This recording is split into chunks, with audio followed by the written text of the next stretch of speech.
will tell you this. That was the most heartfelt singing of our national anthem that we all did together. So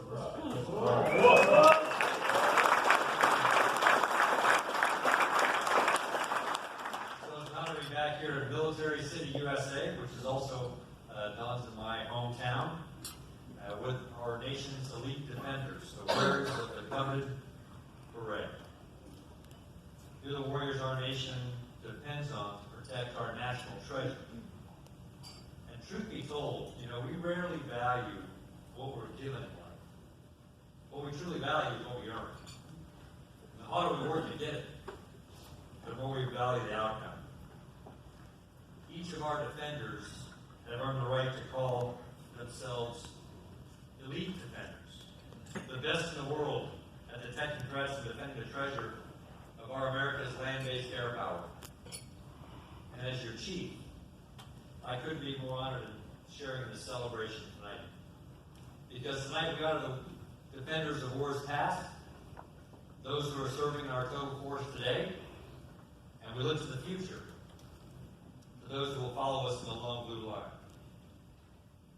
Now I'll tell you, of all the blessings of serving as the 21st Chief of Staff of the Air Force, the absolute best for me is I get to do this job with my love of my life and my high school sweetheart, Dawn, who's here. Let me tell you a little bit about Dawn. Now, she sent me off to war 4 times, and our daughter off to war once. She weathered a Category 4 hurricane, pregnant, and with a toddler, while I was off saving aircraft. And she experienced a military spouse's worst nightmare. To open the door in the middle of the night, to greet the wing commander, the chaplain, and a notification team, to tell her that her husband had been shot down in enemy territory and his condition was unknown. And our military spouses represent a very special kind of courage. They're the foundation of unit morale, especially in our fundamental fighting organization, the squadron. But they also endure long hours, deployments, and sometimes something we don't talk enough about, which is the loneliness that has become so much a part of our military service. I think they're the best deal our nation gets. And so I want to ask all the military spouses in the room, past and present, could you stand so we could all say thank you?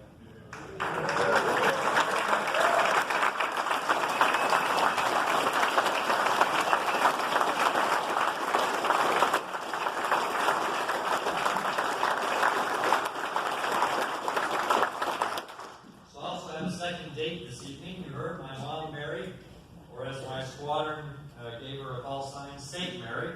Because they had said if anybody who could be married to my dad had to be a saint, along with several members of my family. So my mom spent 33 years as an Air Force spouse, and she still volunteers today every Thursday at the pharmacy at Banquet, just as she has done for over 50 years.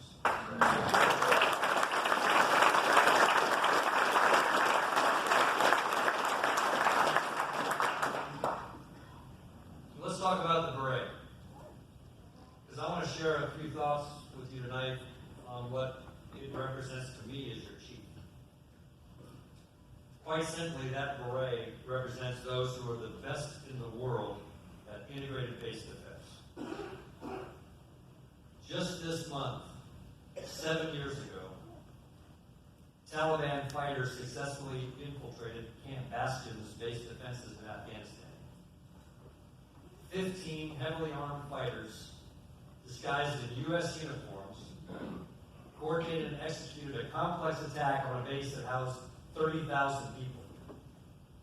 Within minutes, 6 Harrier fighter jets were burning on the flight line.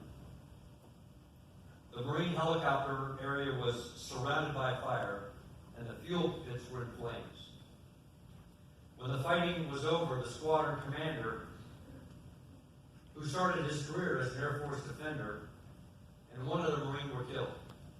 17 were wounded, 6 aircraft completely destroyed, and 3 others were damaged before the Marines troops could liquidate the enemy patrol.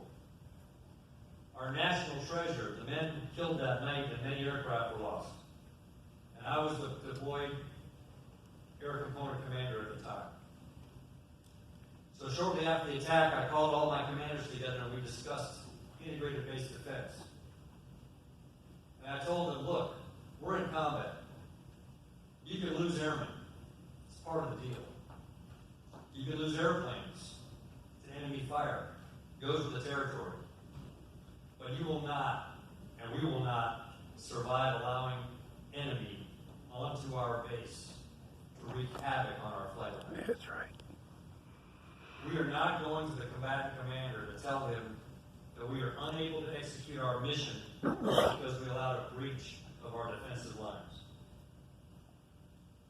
Elite defenders, wearers of that beret, guard our nation's treasures, and it's our sacred duty to protect them. So last year at the annual AFA conference, I announced the Year of the Defender, which led to the Reconstitute Defender Initiative. And we embarked on this journey as a result of a serious breach at RAF Mildenhall in England, where an individual was able to drive all the way into our flight line and ram an aircraft before he was apprehended. A challenge was turned into an opportunity. We took a good hard look at ourselves in the mirror and determined, as many of you lived through, we had gone for way too many years without investing in our elite defenders as a foundation of who we are as a globally engaged service. I mean, think about it this way. Every 3 minutes, a gray tail United States Air Force aircraft takes off or lands somewhere on the planet. Every 3 minutes, 24/7, 365. Delivering personnel or supplies on time and on target. And often we're operating from remote locations where security is questionable.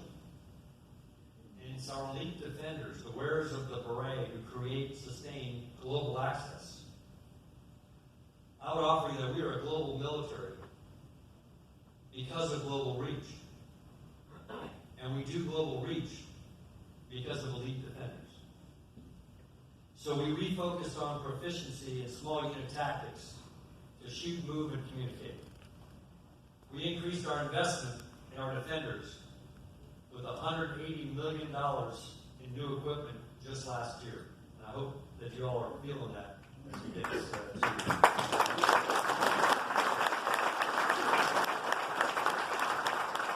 We've got on new training, new tactics, new techniques, new procedures, and a renewed expeditionary focus at every echelon of command. And we've made great progress, but we have miles to go. And I will commit to you, we are not going to let up on it. We are not going to take our foot off the gas. So during my speech 2 weeks ago at the AFA conference, I announced that we're transitioning now from the Year of the Defender to the Year of Integrated Base Defense. So last week I hosted my favorite conference of the year, which is the annual Wing Commanders Conference. I love it because I get 280 warriors, and it's just me and them. I block 2 full days, and we talk about the business of warfighting and how we perform our sacred duty as leaders. And I shared with them what I want to share with you, which is where we're headed. Here's a day in the life of an elite defender, in my mind. First, we hit the gym, and we check in with a coach. And we do specialized operational PT that's directly associated with the tough business of base defense. Because I believe our defenders have to be among the most physically fit airmen on the planet. And I've asked General Collins to consider taking over our Alpha Warrior operational fitness program established at a number of bases. So now we just talked about it. Once the chief puts in a speech, I think it's a done deal.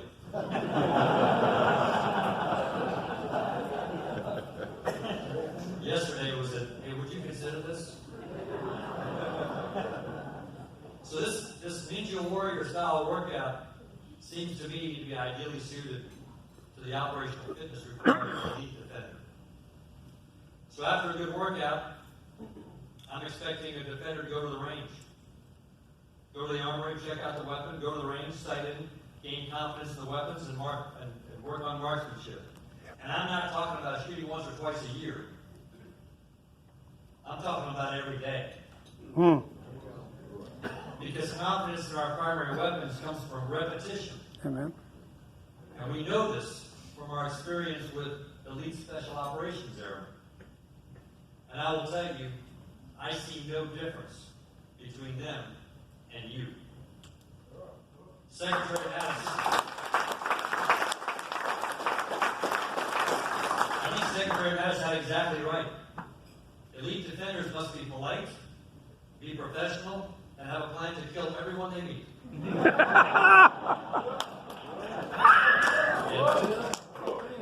And I told the wing commanders last week, this does not mean we're going to build state-of-the-art cattle ranges at each base. That's unobtainium. It's time to get creative and think expeditionary at home. Think about this. The 23rd Special Tactics Squadron in Rover, they built a shoot house made out of steel and plywood for a grand total of $18,000. And they shoot in it with live rounds every day. A couple of months ago, I was on a visit to our test wing at England Air Force Base in Florida, and they were firing a howitzer into a raised dirt berm that the Civil Engineering Squadron had created for them with a backhoe. I don't know about you. I didn't know we owned a howitzer.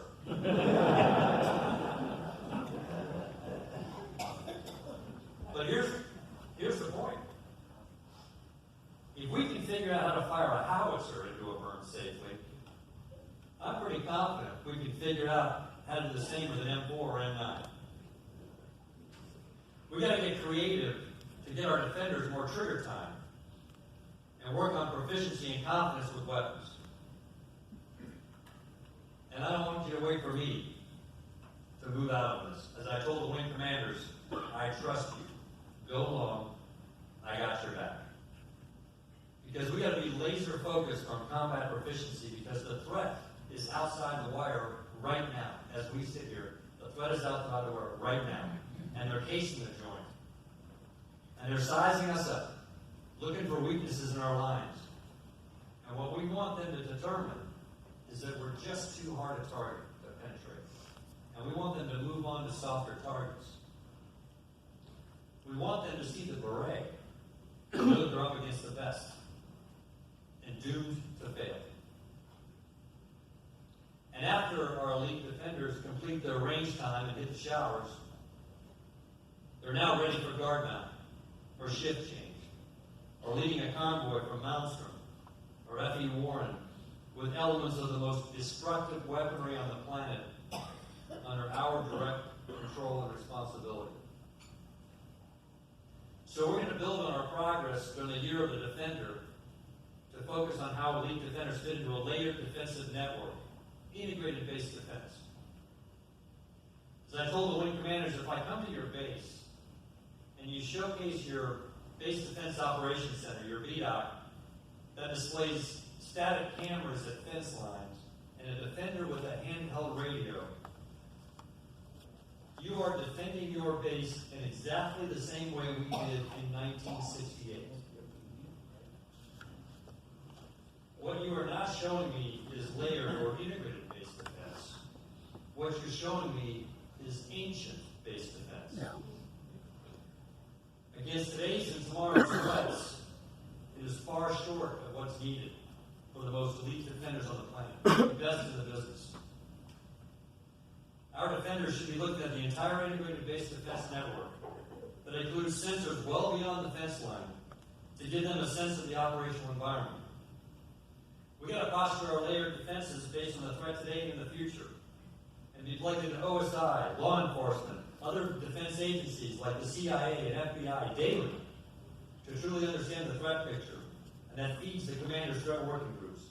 Every defender should be connected, a walking server, a node in the network that senses and shares data and communications at the speed of relevance against the threat.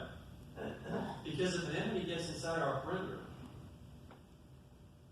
Our elite defenders are the force that have to be trained and ready to act as a cohesive team that has confidence in their weapons to do what must be done. And that's connected by a command and control network that includes a common operational picture understood by everyone. The good news is, our great airmen are more than up to this task. So recently I learned about a defender from the 509th Bomb Wing at Whiteman, who took it upon himself to write computer code to automate the assessment of training and qualification throughout the squadron. So Staff Sergeant Clinton Thompson got the attention and leadership of the Air Staff with this program, and as he learned, no good deed goes unpunished. So he was rewarded with an assignment to Washington, D.C. So now, working with the Air Staff, we're looking to expand his model worldwide across the Security Forces enterprise. But even more impressive, he's been writing computer code for a new system managing criminal case information to get after integrated base defense. I see so many airmen like Staff Sergeant Thompson who are taking the initiative and solving problems, helping to drive our elite defenders in integrated base defense into the 21st century. This is the kind of innovation and creativity we need. So when I was a deployed CFAC in CENTCOM in 2012, an unfortunate series of events unfolded at Bagram Air Base that started, you may remember, with the inadvertent burning of Qurans at the Theater Detention Center. As a result, there was massive protests in excess of 2,000 people outside the perimeter threatening the base.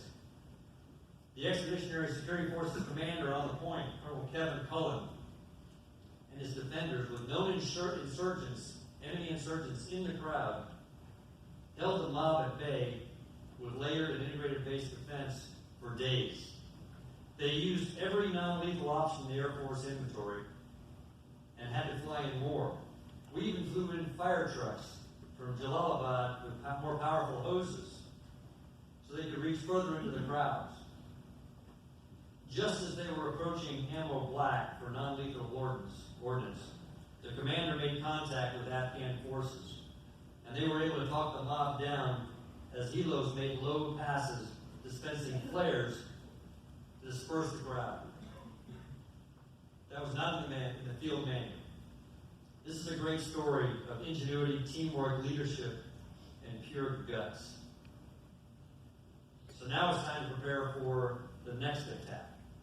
That will likely include cyber operations, hybrid warfare, little green men acting as proxies, special forces, and enemy drones. This is what we have to prepare for. The year of integrated base defense, building on our work during the year of the defender. And we got to train at home as closely as possible to how we're going to execute when we go forward. As I told the wing commanders, there are 5 core tasks I expect of each of them when I send them forward to a base in Estonia or Poland or some place in the Far East. First, their job is to establish the base in a remote location. Second, their job is to defend that base with layered and integrated base defense. Third, establish command and control up, down, and sideways for all forces. Fourth, receive follow-on forces that probably don't look like yours because they're both allied and joint. And finally, fight your base in a contested environment where you're likely taking losses and probably cut off from higher headquarters. Elite defenders are central to every task a commander will have going forward. And because we're a global force that arrives in days and weeks as opposed to weeks and months, we're expected to form, as an Air Force, the bulk of a combatant commander's halting force, making successful execution of these 5 tasks essential for joint and combined success. And maybe, just maybe, if we can create enough doubt in the minds of our enemies that they may not be able to achieve their political objectives through their use of military power, perhaps together we will have redefined deterrence in the 21st century. It's your creativity, your ingenuity, your innovation, and your courage that are going to help prepare us for that fight. There are very few things I can stand here tonight and tell you with absolute certainty as chief. Most of the issues I deal with are unclear and somewhat murky, as you would expect for the chief. But this is one thing I can look each of you in the eye tonight and tell you with absolute clarity. We have from this moment until that fight starts to get our forces ready. And we should treat every week as the last week of peace and an absolute blessing. So to our Defender team here tonight, past and present, and your justifiably proud families, what an honor it is to be part of this special evening. I could not be prouder to serve with each of you as your chief when our country needs us most. When I meet with groups, I often ask them to sort of close their eyes and think of their hometown, because even in this room, we represent almost every city in America. And I ask these airmen when I'm talking to them, I say, okay, think about what your family is worried about right now back home. And I think the answer is they're worried about you.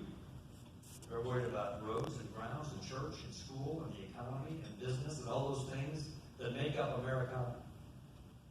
But we should never take for granted that there is something that our families in our hometowns are not worried about. And that's getting attacked in our hometowns. And that's not because there are not those out there who would like nothing better. Someone has to stand between the wolves and the sheep. And those are the sheepdogs. Very proud young men and women like these who raise their right hand and swear to defend the Constitution against all enemies, foreign and domestic. And for those who have served in our long blue line, we enjoy the trust and confidence of a grateful nation today because of you. And I met someone tonight who said, the reason I'm shorter tonight, so I think you said, the reason I'm shorter tonight is because these are the shoulders everybody else stands on. How perfectly said. So to you tonight, to our defenders, past and present, let me just say thank you, congratulations, and may God bless our great nation and the long blue line of defenders that always have and always will defend her. Thank you very much.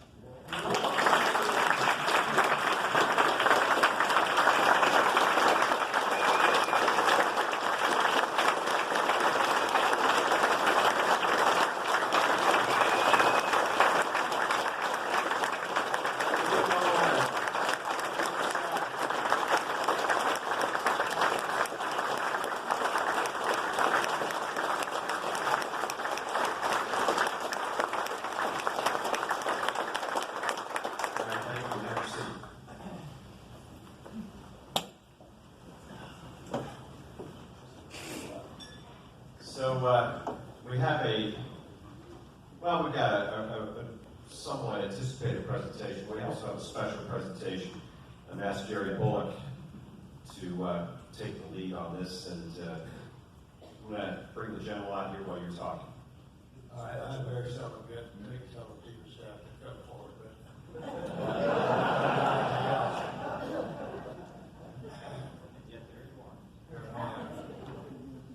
Daryl, you have honored us to be here tonight. It has been a real honor. Lucille and I have been honored to get to know you a little bit and have breakfast with you one morning, and you have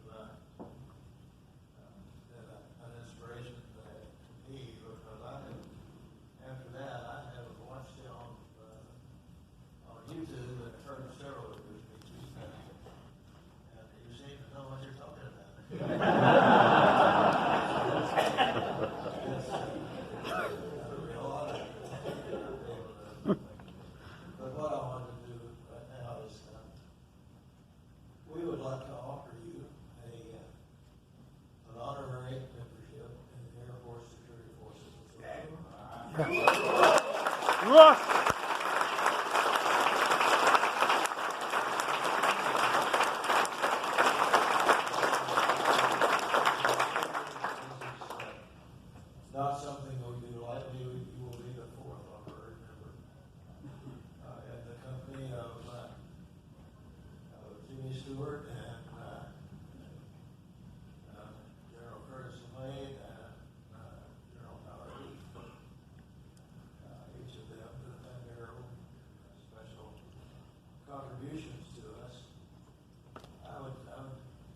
remind me a great deal of General Money. I had the opportunity to meet him on several occasions, and he would have loved what you said about firing. He was a shooter. He used to come to our manual officer and commanders meetings. And in those days, we used to have shooting matches in our meetings, and he won it about 3 times out of 5. He was, and that was also the heyday for shooting in the Air Force. And I'm hoping it's coming back, with what you're saying, because that's absolutely a fact that if you're not comfortable with your weapon, you're might as well not have one. It's a liability. So with that, I would tell you welcome to the Parliament. And we'll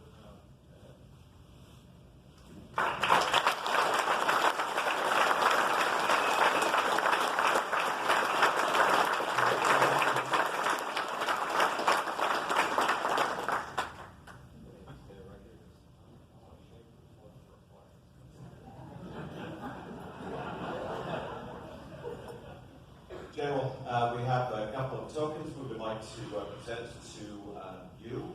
One is a book which has been personally signed and with I think a message, personal message by Andy Brown, which I believe you had the opportunity to meet earlier. And he's come 2 or 3 times and addressed us. He, I think, epitomizes what we prepare for, what we wonder if we're able to do, and what we eventually may have to. And he went through it. So perhaps that will make your reading list. That's one thing. And we also have a Air Force Security Force Association bolo tie. Perhaps you'll find an occasion to wear that. And now that you're an honorary member, sir, we are in Dayton next year. And, I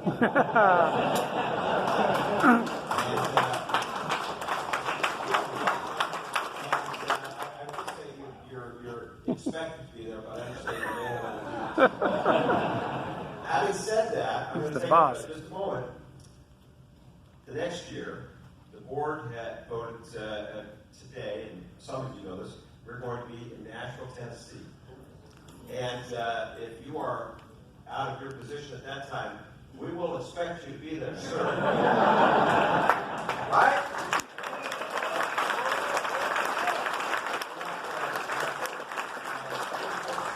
Approaches we would like to present to your wife and to your mother.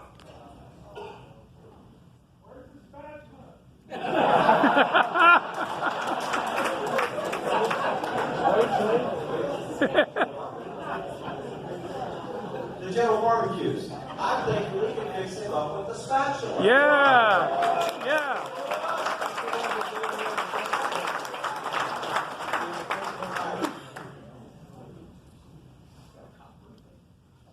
We have something else. We're good? Thank you, sir. All right, is Crystal in the room?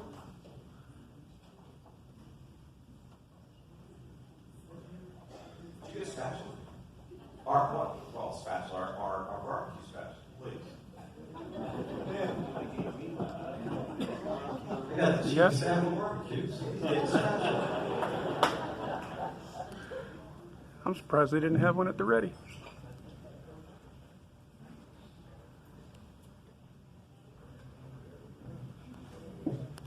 All right, so we may go a little long tonight. Hopefully there'll be no complaining. If there is, my complaint department's back here. It's the guys and gals in uniform with the badge.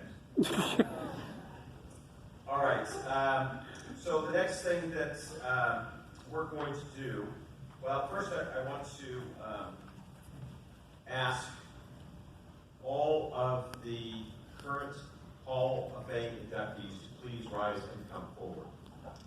And while they're doing that, I want to, please, come on up. I want to remind the membership, every year when the board meets, we consider applications and, I should say applications, nominations that are submitted for Hall of Fame inductees. Our Hall of Fame, we don't give this out just because. It requires a 2/3 vote of the board. That's significant. These are people who have contributed significantly to the association. This year, we had several nominees. The board did not select any of the nominations for induction. That is not to say that they weren't worthy, but in order for this to mean something, it must be significant and it must have purpose. And yes, I'm coming over there. So we don't have any current inductees this year, but this is the group of attendees who have been inducted into the Hall of Fame. As you can tell, they have the medal around their neck. Jerry and Lucille also are inductees. Please give them a round of applause.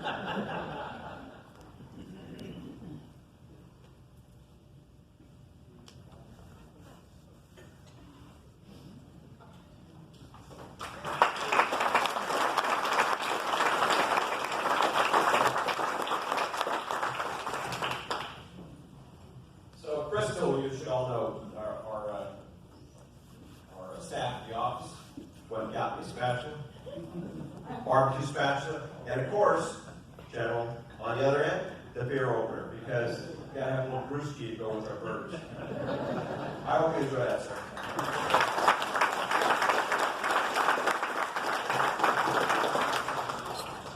All right, the next item on our agenda.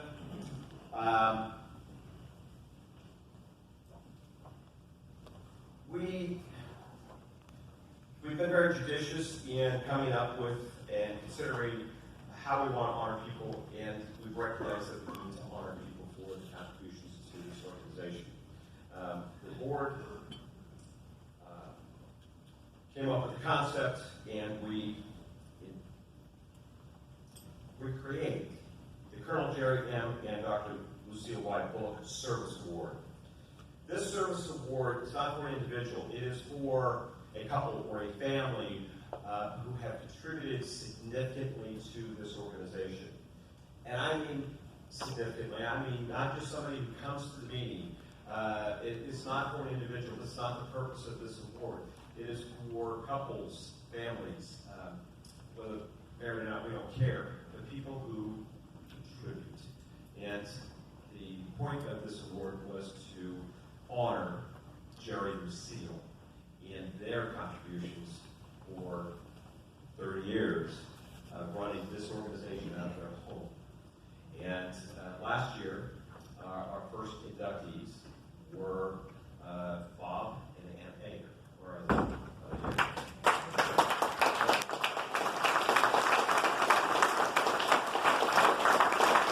The criteria and the policy developed by the board for the consideration award of this particular honor is pretty clear. The board doesn't have to do it.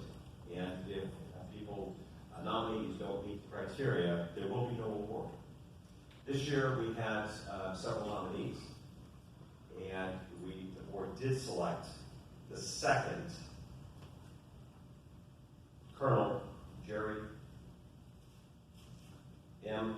and Dr. Lucille Y. Bullock Service Award, and that is Wayne and Kathy Cox.